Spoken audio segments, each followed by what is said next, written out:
결국 이런 거거든요. 한국 영화도 2시간짜리 영화 중에 중간 부분 딱 2분 잘라놓고 여러분에게 딱 들려주면 여러분들은 대사 하나하나만 듣지 스토리는 전혀 알아들을 수 없어요. 하물며 그런데 모국어도 외국어인 영어는 이 부분이 너무 어렵기 때문에 따라가기 쉽지가 않아요. 특히 영화가 더 그래요. 다짜고짜로 틀어가지고 보는 것은 못 알아들을 수밖에 없는 겁니다. 원어민들이 자주 쓰는 문형이나 표현을 2,500가지가 있다라고 가정을 하면 그중에 3분의 1도 모르기 때문에 안 들릴 확률이 많기 때문에 정확하게 많이 아는 게 아직은 되게 중요한 사람들이 대부분이다.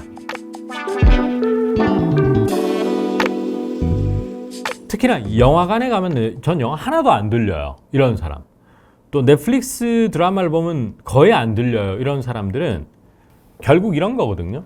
상황이나 배경에 대한 이해가 안 돼 있기 때문이에요. 그러니까 공감이 안 되는 거예요. 전혀. 잘 보세요. 우리 한국말이나 한국 영화도 2시간짜리 영화 중에 중간 부분 딱 2분 잘라놓고 여러분에게 딱 들려주면 여러분들은 대사 하나하나만 듣지 스토리는 전혀 알아들을 수 없어요. 따라서 영화관 갔을 때 처음 15분이 굉장히 어려운 겁니다. 왜냐하면 얘기의 본론으로 여러분들이 흡수되기까지 이야기에 빠져들어야 되잖아요. 그러니까 모국어니까 그래도 대사를 건별로는 알아듣는 거예요. 그렇죠? 근데 세컨드 랭귀지인 외국어는 특히 드라마나 영화는 도입부에서 본론으로 들어가기 전에 여러 가지 어떤 스토리를 흡수해야 되는 그 과정이 너무 어려운 겁니다. 그래서 제가 말씀드리는 건 앞선 이야기에 대한 내용을 알고 그 흐름을 따라가면서 듣는 거거든요. 드라마나 영화는. 그러니까 아까 말씀드렸다시피 우리나라 영화의 경우에도 딱 한 장면 2분만 보여주고 해당 문장이 무슨 뜻인지 맞춰봐라. 혹은 해당 내용이 무슨 말인지 알아봐라 하면 못 알아먹을 경우가 되게 많습니다. 그러니까 하물며 그런데 모국어도 외국어인 영어는 이 부분이 너무 어렵기 때문에 따라가기 쉽지가 않아요. 특히 영화가 더 그래요. 그래서 제가 항상 말씀드리는 게 어떤 드라마를 보거나 영화를 볼 때는 전체 줄거리를 먼저 알고 있어야 된다.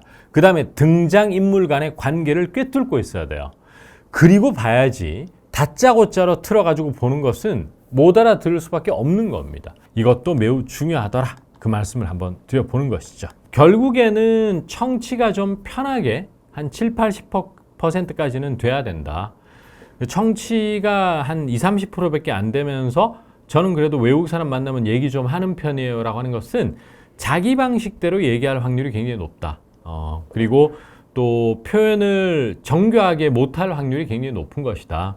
그리고 청취가 돼야지만 해결이 되는 것인데 특히나 외국 나가서 영어를 생활에서 하지 않고 국내에서 영어를 하는 사람들은 청취가 더 중요한 이유가 몇 가지 있다.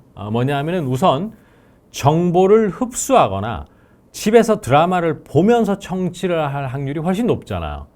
유튜브 틀어놓고 그걸 영어를 듣는다거나 내가 보고 싶은 패션 쪽, 자동차 쪽을 보고 있는 거잖아요. 그러면 들려야지만 되는 것이지 내가 실제로 말하는 것보다 듣는 그 기회가 더 많은 것이잖아요. 그죠? 따라서 청취는 매우 중요한데 그것이 이제 사운드나 인토네이션이나 여러 가지 어떤 화자의 어휘 습관, 쓰는 습관들 이런 게 이제 종합적으로 영향을 미치는 경우가 있는가 하면 내가 아직 원어민들이 자주 쓰는 문형이나 표현을 2,500가지가 있다라고 가정을 하면 그중에 3분의 1도 모르기 때문에 안 들릴 확률이 많기 때문에 정확하게 많이 아는 게 아직은 되게 중요한 사람들이 대부분이다. 마지막은 이제 영화나 드라마 같은 거 들을 때 역시 배경 지식이라든지 앞뒤 맥락을 모르기 때문에 흥미가 안 붙고 청취로부터 멀어지고 안 들릴 확률이 높다. 이렇게 말씀드리고 싶고 이런 것들을 우리가 이제 채워나가야 된다. 이런 말이죠. 자, 고생하셨습니다. 다음 시간에 또 다른 내용으로 찾아뵙겠습니다.